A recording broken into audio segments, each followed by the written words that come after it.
Obrigado por você estar aqui.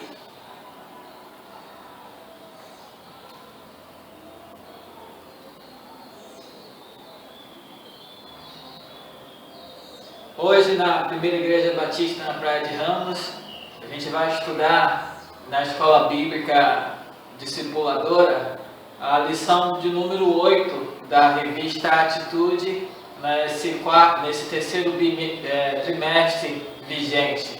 Então sejam todos bem-vindos, no nome de Cristo Jesus.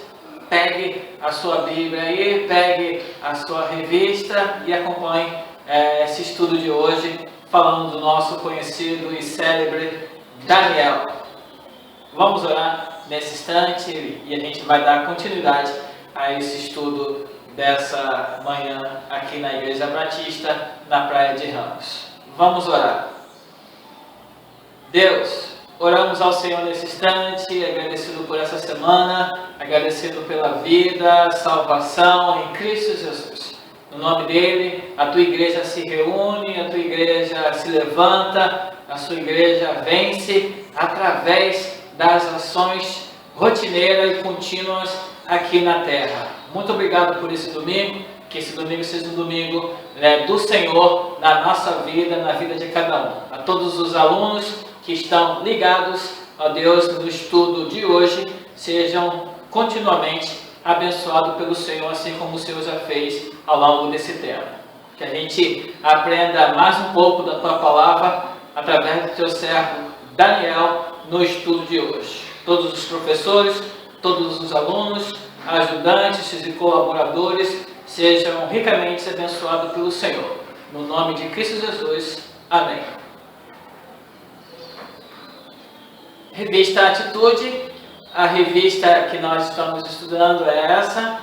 A lição de hoje é a lição número 8, que vai falar sobre Daniel orava com a alma. Daniel orava com a alma. Texto bíblico, Daniel 9. Texto áureo, Daniel 2, versículo 23. Daniel 2, versículo 23, vai dizer assim: Eu te agradeço e te louvo, ó Deus dos meus antepassados, tu me deste sabedoria e poder, e me revelaste o que te pedimos. Revelaste-nos o sonho do rei.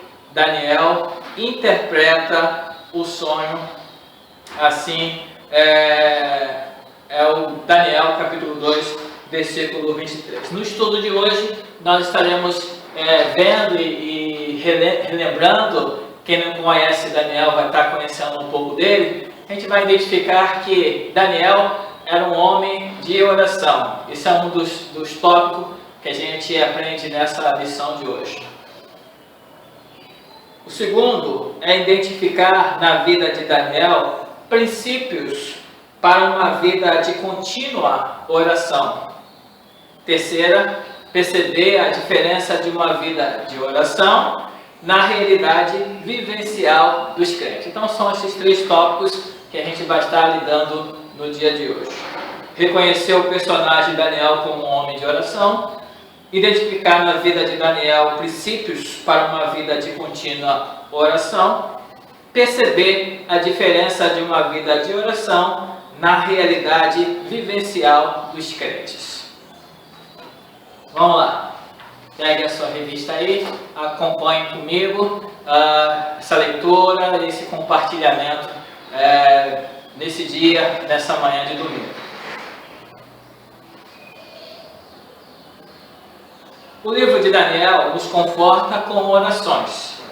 Uma é curta, Daniel capítulo 2, versículo 20 a 23.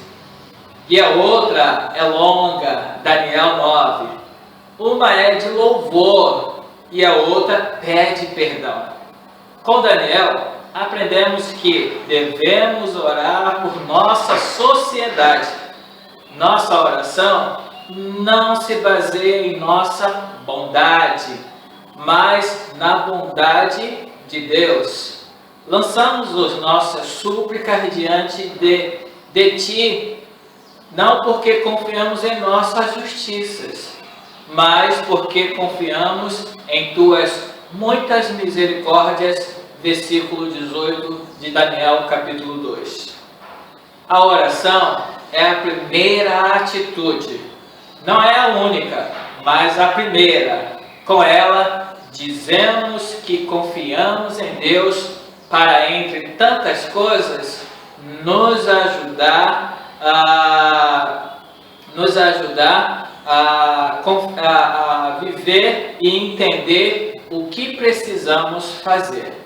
Na verdade, sendo sinceros, não sabemos bem o que fazer para estancar a corrupção, a criminalidade e a desigualdade. Precisamos que Deus nos oriente.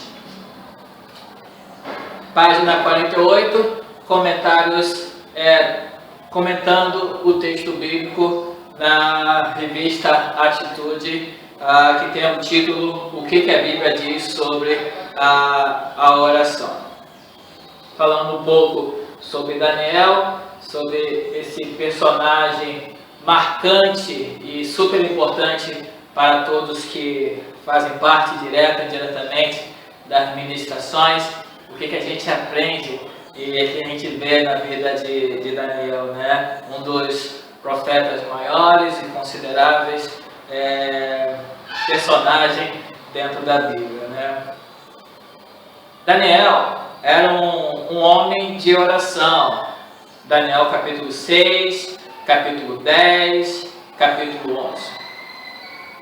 A quem Deus respondia a Daniel. Se queremos que Deus nos responda, devemos aprender a orar com Daniel. Sua história de oração mostra como a intercessão do justo pode muito em seus efeitos. A íntegra não funcionou. Daniel 1. A magia, a intriga não funcionou. Daniel 1.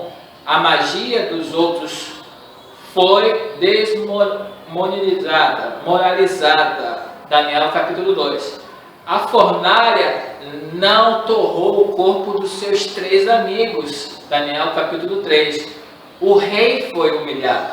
Daniel capítulo 4. E os leões não tragaram Daniel.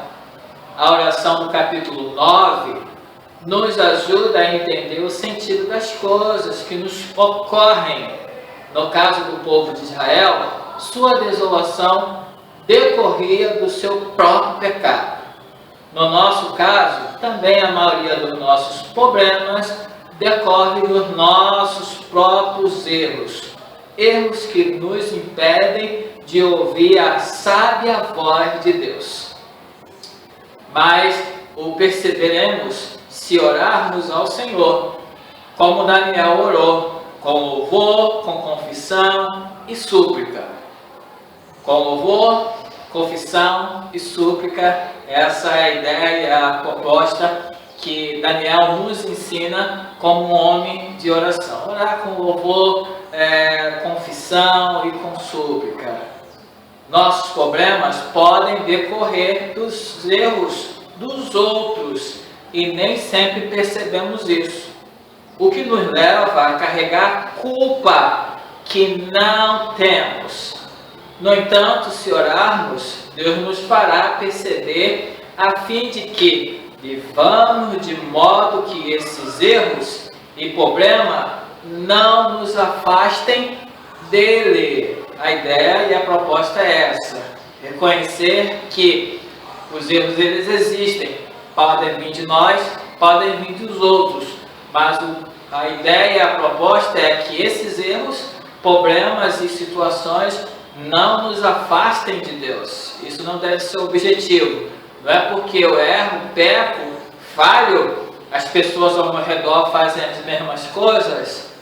Isso não deve ser um pretexto para que me afaste de Deus. Essa não é essa a ideia. Mas sim de contínua atitude, voltar-se para Deus e estar no seio dele, na presença dele, com vigor, com vontade, determinação. A gente vê outros personagens bíblicos que não falharam em estar na presença de Deus, independente das situações, estavam na presença de Deus e faziam isso muito bem e com muita gratificação. Existe um personagem em Salmos que a Bíblia fala dele e mostra que ele teve uma doença típica, comum, normal da nossa época, da nossa geração. Alguma coisa não era tão categórica ou visível como está ultimamente, a depressão. Um personagem chamado Hermã, lá no Salmo 88, ele tem todos os sintomas, todas as ideias da depressão. Vivia com isso, lidava com isso, a família fazia isso, via isso, sentia essa realidade, mas ele continuou fazendo o que era do chamado dele, era do compromisso dele. Primeiro, louvar a Deus. Ele fazia isso normalmente, independente da depressão que ele tinha. E ele, além de louvar a Deus, ele liderava um grupo de música. Olha que bacana, olha que legal. Ele não se deixou levar pela depressão que estava acontecendo na época dele. Hoje é a coisa mais grossa, mais densa. A gente não pode ocultar a depressão. Na época da irmã, ele já tinha esses sintomas e vivia com isso, mas ele não deixava de ser aquilo pelo qual ele foi chamado. Deus abençoou, permitiu que ele vivesse, ele foi curado, não foi curado, tinha a solução para o problema dele, ele continuou a viver. Aí a gente, quando estiver no céu, vai perguntar pelo irmão o que aconteceu com o irmão. Mas de pronto ele continuou louvando a Deus e falava com Deus, liderava, independente das situações que estava vivendo a vida dele. Irmã, esse personagem aí que nos nossos dias atuais pode ser qualquer um, que a gente pode citar na nossa vida nesse século, nessa época. Nossos problemas podem decorrer dos erros dos outros, e nem sempre percebemos isso, o que nos leva a carregar culpa que não temos. Isso é uma afirmação, tá? Nossos problemas podem decorrer das causas naturais, como a doença e a morte, sobre as quais não temos qualquer responsabilidade direta. Mesmo nessas circunstâncias, pela oração, podemos compreender que Deus é o Senhor da história e que nem esses fatos podem nos separar do seu amor. Seja qual for a origem da nossa dor, se orarmos, Deus nos responde por meio da sua palavra, embora queiramos outros tipos de respostas. Se queremos saber a vontade geral de Deus, devemos ler, meditar, conhecer sua palavra. Isso não impede outras ações. Como regra geral, que comporta a exceção, Deus não nos fala com audibilidade com que falava Abraão ou Moisés. Ele fala principalmente por sua palavra. É pela oração que entendemos os problemas.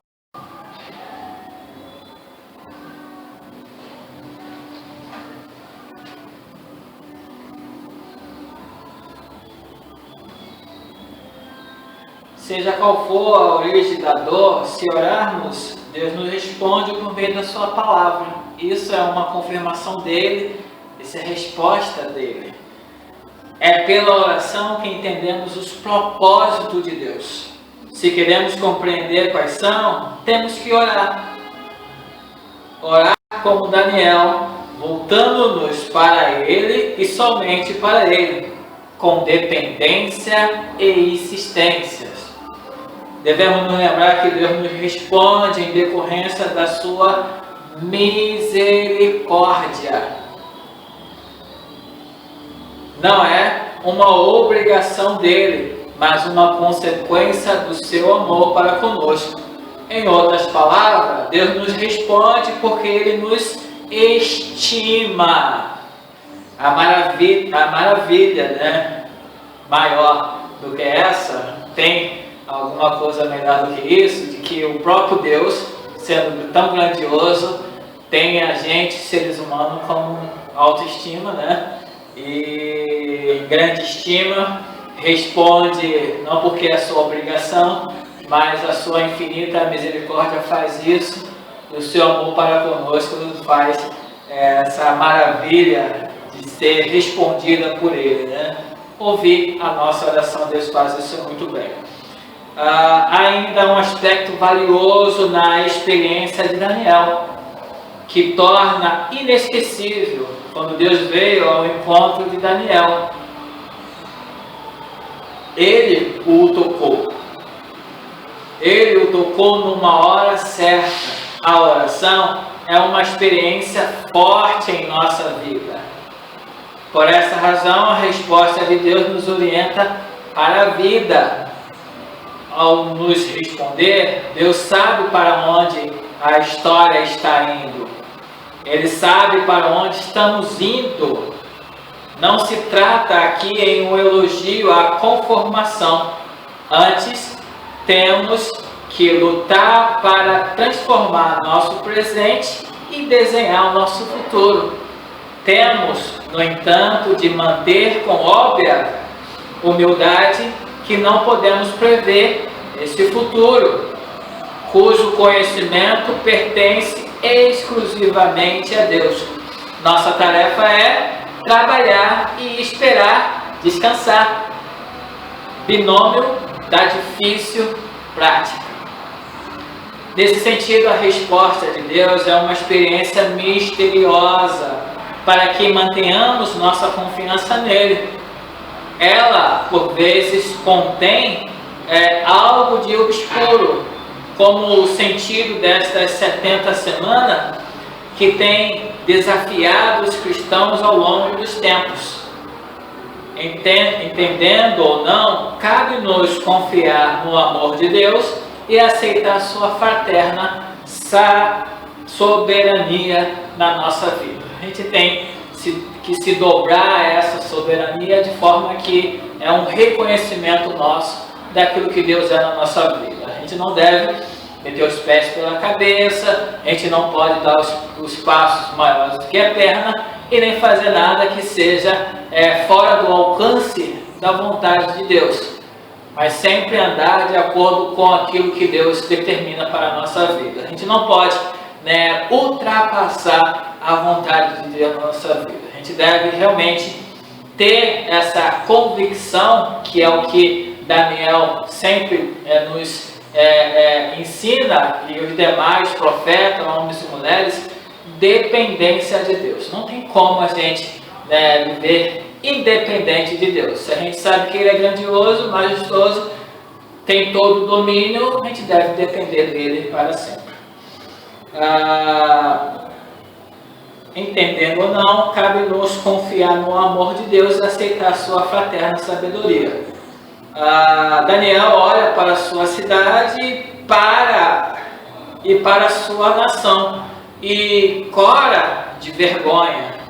Na oração de Daniel, oração sincera, profunda e verdadeira, que não tem vergonha de confessar a sua aflição e o seu próprio erro para o mal da sua nação. Deus faz conosco uma aliança para a construção de uma terra justa. Uma nação justa é uma tarefa para homens e mulheres justos. Uma nação justa é uma tarefa para homens e mulheres justas. Não temos uma nação justa porque não somos justos. Nossos profetas, pregadores, não estão falando de justiça, porque seduzidos estão mais interessados em benefícios para si ou para suas organizações. Falta aos nossos profetas o sentido da profecia. Nossos governantes, não estão praticando a justiça, porque estão mais interessados em benefícios para si e seus amigos. Faltam à maioria projetos realmente bons e de longo prazo. Política para eles é a busca do bem comum a eles. Precisamos nos indignar. Precisamos chorar. Choramos de indignação contra aqueles que devem fazer tudo o que podem, mas não fazem para si mesmo. Mas só fazem para si mesmo. Esta é a nossa maior vergonha.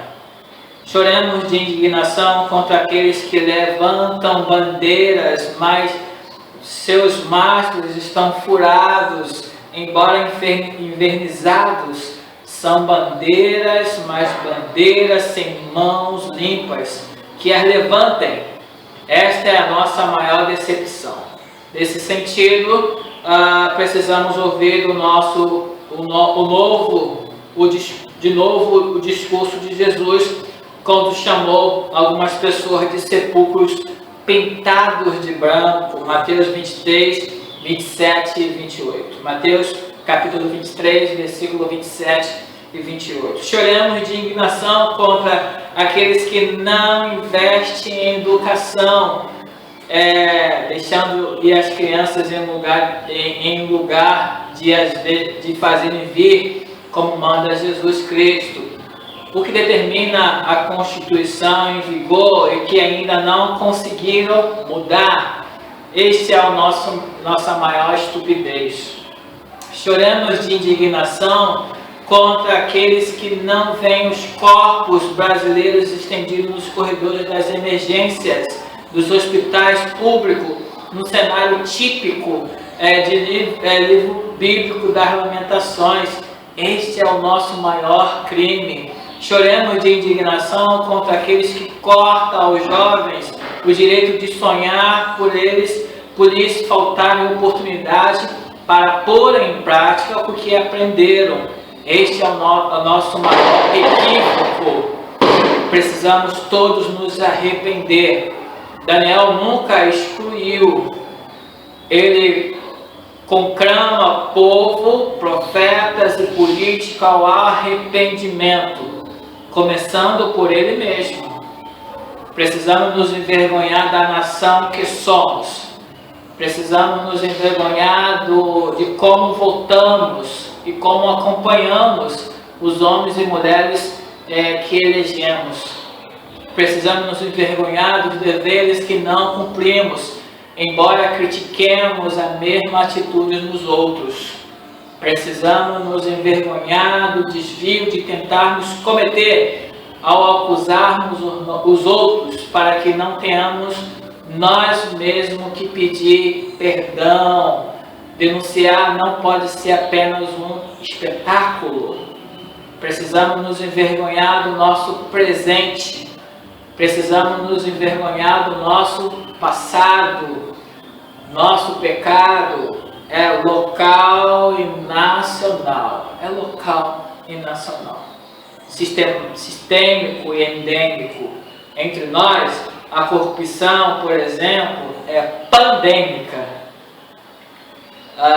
Do mais pobre ao mais rico, só não rouba quem não pode ou quem tem vergonha na cara. Enquanto não nos arrependemos, pagaremos o preço por nossos pecados. No ano de 605 a.C., o rei da Babilônia, de nome Nabucodonosor, derrotou os egípcios e conquistou toda a região que incluía a terra de Israel. Ele subjugou o rei Joaquim, mas ele, contra o conselho do profeta Jeremias, se rebelou 3 anos depois. Nabucodonosor contemporizou durante algum tempo, mas em 586 ordenou que todos os vasos sagrados do templo fossem destruídos e levados para a Babilônia. onde foram consagrados ao deus Marduk. Outra medida do rei invasor foi levar alguns dos jovens para sua capital. Com isto, enfraquecia a resistência e buscava os melhores para atuar ao seu favor. Entre esses jovens estava Daniel.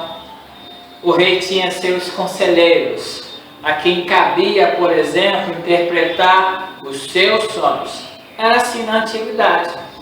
Foi assim no Egito de José, que ganhou o poder de interpretar sonhos do faraó. Até hoje, os membros de elite têm seus gurus particulares, como os conselheiros de Nabucodonosor. Não conseguiram interpretar um dos seus sonhos. Daniel, que tinha mostrado seu valor, foi chamado para a tarefa. Antes de comparecer ao palácio, Daniel fez uma reunião de oração com os outros 3 amigos judeus. Eles pediram que Deus lhes revelasse o sentido do sonho. Antes de comparecer ao palácio, Daniel fez uma reunião de oração com os outros 3 amigos e pediram a Deus que revelasse o sentido do sonho. Deus respondeu revelando-lhe o mistério no seu livro Daniel, capítulo 2, versículo 23. Antes de ir ao palácio e ser honrado pelo rei, que se prostara diante dele, ele daria presentes e cargos. Daniel voltou a orar, agora para agradecer. Antes de apropriadamente orar, ele bendiz ao Senhor. O prólogo à sua oração mostra o valor de uma boa teologia para uma vida de oração. O conceito que temos de Deus determina o modo como oramos. A teologia de Daniel é a antessala da gratidão. O conceito que Daniel tinha de Deus lhe leva a dar graças sempre. 2 Tessalonicenses 5:18. Todos nós oramos quando estamos diante de uma dificuldade. Foi o que Daniel fez. Ele não tinha a mínima ideia do significado do sonho do rei Nabucodonosor. Então ele orou e Deus lhe revelou o sentido. Essa história também a vivemos. Depois da revelação divina, Daniel agradeceu. Ele reconheceu que o sentido buscado lhe foi entregue por Deus. Ele precisou de sabedoria e poder. Ao recebê-las, agradece. Fazemos nós o mesmo?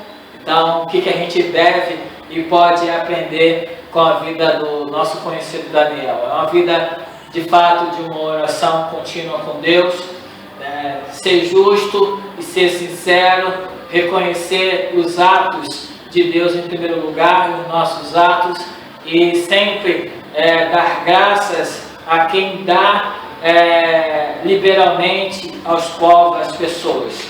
Em nós não temos nenhuma condição, senão uma vida de sincera integridade com Deus, reconhecendo Ele em todos os aspectos da nossa vida. Se nós estamos fazendo isso, nós iremos, acima de tudo, testemunhar de que Deus está na nossa vida. Não a nós, Senhor, a glória, mas a glória é dada a Deus. Assim como foi Daniel, tantos homens na Bíblia, Jeremias, Ezequiel, salmistas, direto ou indiretamente, ocultos ou não, com seus nomes registrados na Bíblia, deram verdadeiramente a honra, a glória a Deus.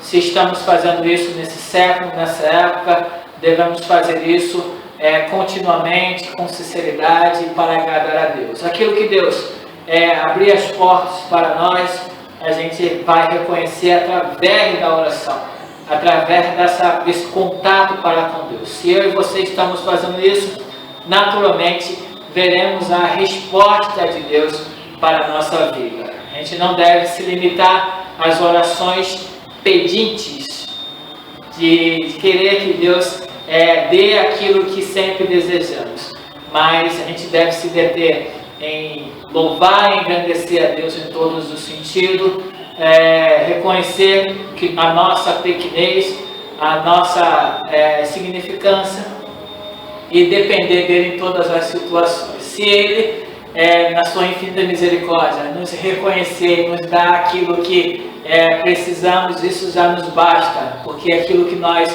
merecemos e temos de necessidade, Deus sabe, e Ele vai cada vez mais no nosso íntimo ver e enxergar aquilo que nós precisamos. Nada mais, nada menos, Deus sabe o que nós dependemos, mas principalmente da sua presença em todos os momentos. Deus abençoe você, aproveite seu dia, aproveite a sua vida para a glória do nome de Deus. Hoje é o domingo do Senhor, amanhã é segunda e assim sucessivamente, mas que todos os dias sejam o dia do Senhor na nossa vida. Deus abençoe no nome de Cristo Jesus. Amém. Vamos orar mais uma vez e assim termina esse compartilhamento da lição de número 8 da revista Atitude, que a Igreja Batista da Praia de Ramos está estudando nesse trimestre vigente. Vamos orar. Muito obrigado, Deus, pela Tua Palavra. Muito obrigado por Daniel, pelos seus ensinamentos, pelo aquilo que o Senhor fez na sua vida e a história de Daniel. Nos ensina, nos orienta como nos comportar diante do Senhor. Que assim seja de contínua na nossa história, na nossa vida, nessa época, nesse século. Todos os jovens da tua casa entenda e prossiga nesse sentido de que devemos reconhecer o Senhor em todos os momentos, até nas mínimas coisas, as coisas que parecem ser insignificantes, mas reconhecer o teu nome, a sua grandeza, o seu poder. Que todos os jovens possam pensar nisso, enxergar isso. Toda a sua igreja, o teu povo, te adore e proclame o teu nome e diga que o Senhor é o nosso Deus, o Deus de Israel, a quem devemos glorificar em todo momento.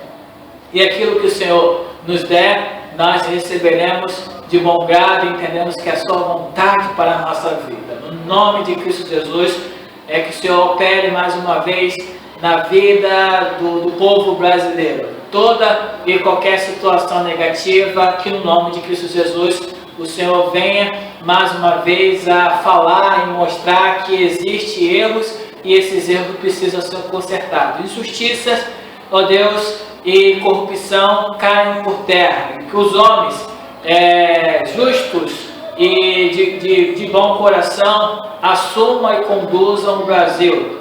E que mais e mais pessoas saiam, ó Deus, das injustiças sociais e sejam declaradamente, ó Deus, beneficiados pelo aquilo que lhes pertence. No nome de Cristo Jesus, eu te oro e te agradeço. Amém. Deus abençoe.